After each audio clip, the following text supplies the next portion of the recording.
think about it, we're actually like the first generation of women ever to not be under the scrutiny of men.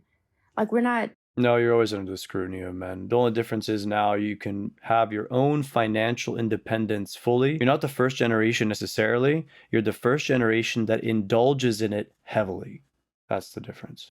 Dependent on them anymore. Like we don't have to have their last name to go get a debit card. They stopped that in like the 70s, I think. Like we're the first generation of women that actually have a shot at financial freedom.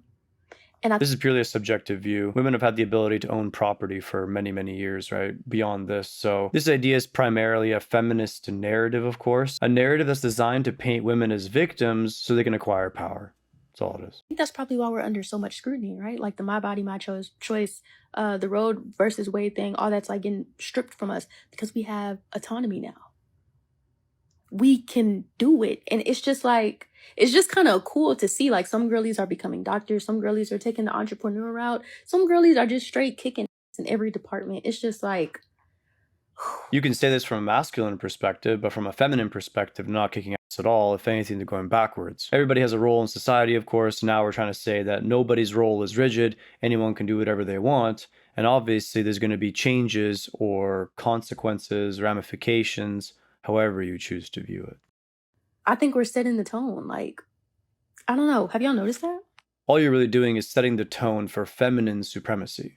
That's it. With that, of course, you get all the benefits of masculinity and all the benefits of femininity. For the vast majority, the feminine holds the majority stake of power. Now, I know a lot of people argue, well, there's lots of men that are in the power positions. Just because a man is a man does not mean he's masculine. Most of these men now are arguably feminine dominated. It's only a matter of time before these men are replaced by women. And with that, we're seeing obvious changes. The average person now cares more about perception, not reality. An overindulgence in empathy, undeserved scrutiny to people who attempt to take an objective view in a subjective world. Sexual dynamics that don't benefit the children in any way, but rather benefit a very small percentage of men and pretty much all of women. For the purpose of this video, I'm not here to give my opinion on whether or not it's good or bad. I'm simply trying to use what this girl is saying as direct evidence for what I talk about all the time. Dating dynamics inevitably have to change when women are able to assume all of the benefits of the masculine position and all of the benefits of the feminine position. In the meantime, men are also able to assume benefits from the feminine position. However, this does not benefit them when it comes to long-term dating, especially when it comes to appealing to their base instinct. This is why I primarily keep telling you guys you have to adapt your strategy when it comes to dating women. This is why learning game to some degree for your own defense is useful. This is also why being nonchalant turns into a powerful tactic. When women or the feminine begins to hold the majority of power in society, the only thing that becomes attractive or appealing